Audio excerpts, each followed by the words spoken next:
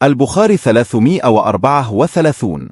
حدثنا عبد الله بن يوسف قال أخبرنا مالك عن عبد الرحمن بن القاسم عن أبيه عن عائشة زوج النبي صلى الله عليه وسلم قالت خرجنا مع رسول الله صلى الله عليه وسلم في بعض سفاره حتى إذا كنا بالبيداء أو بذات الجيش انقطع عقد لي فأقام رسول الله صلى الله عليه وسلم على التماسه وأقام الناس معه وليسوا على ماء فأتى الناس إلى أبي بكر الصديق فقالوا ألا ترى ما صنعت عائشة أقامت برسول الله صلى الله عليه وسلم والناس وليسوا على ماء وليس معهم ماء فجاء أبو بكر ورسول الله صلى الله عليه وسلم واضع رأسه على فخذ قد نام فقال حبست رسول الله صلى الله عليه وسلم والناس وليسوا على ماء وليس معهم ماء فقالت عائشة فعاتبني أبو بكر وقال ما شاء الله أن يقول وجعل يطعنني بيده في خاصرتي فلا يمنعني من التحرك إلا مكان رسول الله صلى الله عليه وسلم على فخذي فقام رسول الله صلى الله عليه وسلم حين أصبح على غير ماء فأنزل الله آية التيمم فتيمموا فقال أسيد بن الحضير ما هي بأول بركتكم يا آل أبي بكر قالت فبعثنا البعير الذي كنت عليه فأصبنا العقد تحته